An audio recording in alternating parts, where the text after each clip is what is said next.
77% of B2B buyers have already decided on a shortlist before they ever talk to a sales rep. Not narrowed it down, decided. Before your SDR sends a single email. Before your ad retargets them. Before they fill out a form. That means most of your pipeline is being built somewhere your analytics can't see.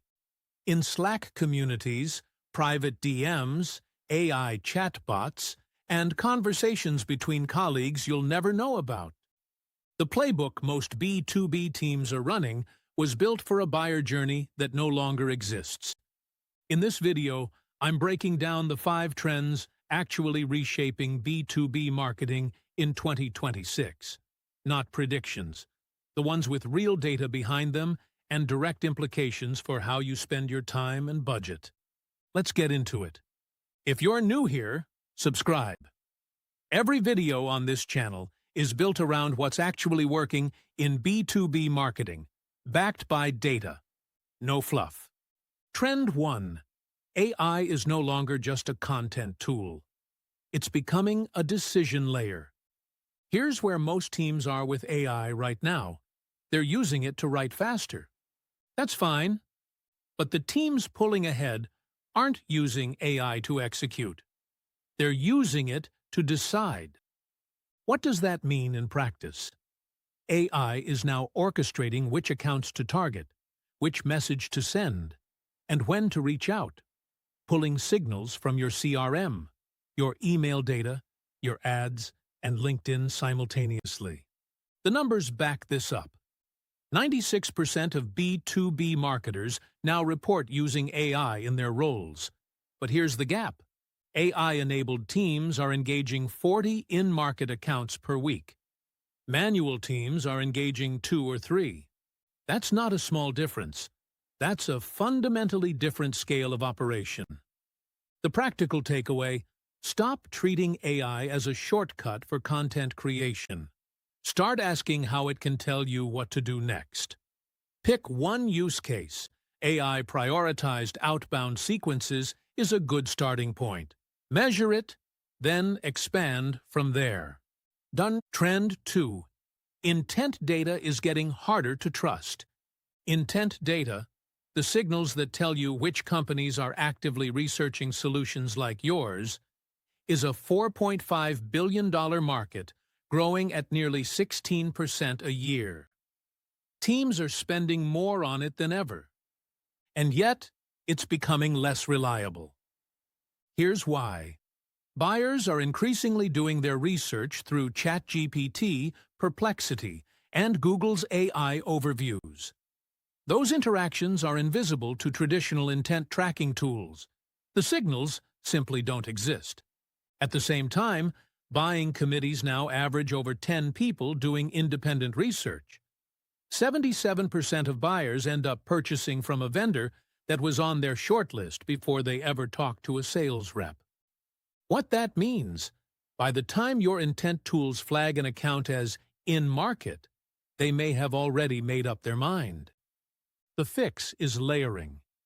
First-party signals, your own website data, content engagement, product usage, combined with third-party intent data, gives you a much more complete picture. If you're only buying third-party intent with no first-party layer underneath it, you're working with half the information. Trend 3. Your pipeline is being built in places you can't see. Up to 84% of content sharing now happens through private channels. Slack communities, LinkedIn DMs, WhatsApp groups, email threads. That's called dark social, and it's where a significant portion of your pipeline is actually being influenced. Think about how you make vendor decisions. You probably ask someone you trust in a Slack community, or you see someone mention a tool 3 times in your LinkedIn feed over 6 weeks, or a colleague forwards you an article. None of that shows up in your attribution data. It all looks like direct traffic or other. 71% of B2B buyers today are millennials or Gen Z. These buyers prefer peer-led research over vendor outreach. They're doing their homework before they ever raise their hand. The implication is twofold. First, you need presence inside the communities where your buyers already are. Industry Slack groups, LinkedIn newsletters, niche forums. Not your own community, theirs. Second, you need to instrument for dark social by asking, "How did you hear about us?" on forums and in early sales calls. Use that self-reported data alongside your analytics. It will tell you things your dashboards can't. Quick pause. Which of these 3 trends is hitting closest to home for your team right now? Drop it in the comments. I read every one. Trend 4. Video is now a revenue channel. B2B video used to be a brand play. Something you did for awareness, maybe a product demo. That's changed. Video is now a full funnel conversion tool. And the format that's winning isn't polished brand content. It's short, native, educational video from founders and subject matter experts. LinkedIn video views grew 36% last year. Video posts generate up to 3 times more engagement than text or image posts. And here's a stat worth sitting with. B buyers retain 95% of a message delivered via video versus 10% via text. But there's a platform dynamic you need to understand. LinkedIn and other platforms are actively suppressing content that tries to drive traffic off-platform. Links in posts are penalized. Video that educates inside the feed, without asking for a click, is rewarded. That means the strategy isn't post a video to drive traffic to your website. The strategy is to deliver real value inside the platform, build trust over time, and let inbound come to you. The format that works. 1 insight, 60 seconds. No link in the post. Publish consistently. That's it. Trend 5. The MQL is dead. This one will ruffle some feathers if you're in a marketing org that still reports MQL volume as a primary success metric. The MQL was built for a world where one person made the buying decision. That world doesn't exist anymore. The average B2B deal now involves 6 to 10 decision makers. In some industries, it's 13. Less than 5% of MQLs convert to opportunities in many organizations. Marketing teams reporting MQL volume as proof of performance are losing budget credibility fast. What's replacing it?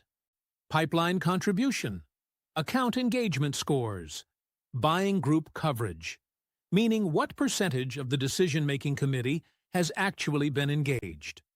Win rate by segment, CAC and LTV. These are metrics that connect marketing activity to revenue outcomes. MQLs connect marketing activity to a hand raise that may or may not mean anything. If you're still measured on MQLs, you don't have to blow up the system overnight. Start by pairing MQL reporting with pipeline contribution numbers. That's how you begin shifting the conversation. I know some of you are going to push back on this one. If you think MQLs still have a place, tell me why in the comments. I'm genuinely curious where the line is for different teams.